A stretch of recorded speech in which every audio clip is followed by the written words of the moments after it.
po noong siya'y buhay pa, pagiging simple pa rin ang ninais ni Pope Francis sa kanyang huling hantungan.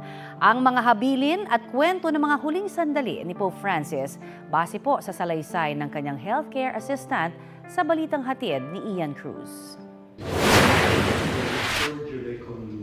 Kung paanong payak ang buhay na ipinangaral ni Pope Francis noong nabubuhay pa siya, ganoon din ang kanyang pinaghihimlayan ngayon sa Casa Marta sa Vatican, kung saan siya nanirahan sa loob ng 12 taon. Gawa sa kahoy ang kanyang kabaong, iba sa nakagawiang 3 kabaong na gawa sa cypress, lead at oak ng mga naunang Santo Papa. Dadalhin ang kanyang labi sa St. Peter's Basilica para sa huling pagkakataon, makapagpaalam ang publiko sa 88 anyos na pinuno ng Simbahang Katolika.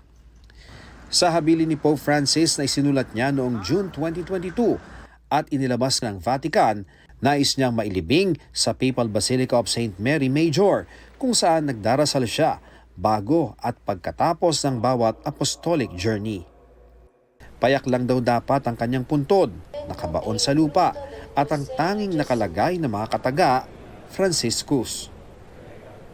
Ang gastos sa kanyang pagpapalibing magmumula raw sa isang benefactor na di niya pinangalanan. At ang kanyang paghihirap sa huling bahagi ng kanyang buhay, iniaalay raw niya sa Diyos, sa kapayapaan ng mundo at kapatiran ng sangkatauhan. Sa ulat ng Vatican News, ikinuwento ng kanyang personal healthcare assistant ang mahuling sandali niya kasama si Pope Francis. Kwento ni Massimiliano Strapetti, nakasama rin ng Santo Papa sa 38 araw niyang pagka-confine sa Gemelli Hospital sa Roma. Nag-alinlangan pa si Pope Francis kung kakayanin niyang mag-ikot sa St. Peter's Square noong Easter Sunday. Pero itinuloy pa rin niya ito. Pagod man, kontento raw si Pope Francis at nagpasalamat kay Strapetti dahil tinulungan daw siyang makabalik sa St. Peter's Square. Hapon ng Linggo, nagpahinga raw si Pope Francis at naghapunan. Madalas 5:30 ng umaga kinabukasan, unang lumabas ang inisyal na senyales ng karamdaman.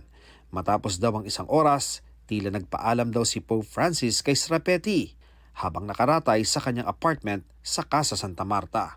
Doon na raw na-koma si Pope Francis. Ayon sa mga kasama niya, noong mga huling sandali, hindi raw nahirapan ang Santo Papa at mabilis ang mga pangyayari. Nagtipon-tipon na rin ang mga cardinal sa Vatican para sa First General Congregation para talakayin ang mga gagawin ngayong panahon na sede vacante o walang nakaupong Santo Papa. Alas 10 ng umaga ng April 26 oras sa Vatican, inaraos ang funeral mass para kay Pope Francis na pangungunahan ng Dean ng College of Cardinals na si Cardinal Giovanni Battista Re. Pagkatapos ng misa, sisimulan ang Novem Diales o 9 na araw ng pagluluksa.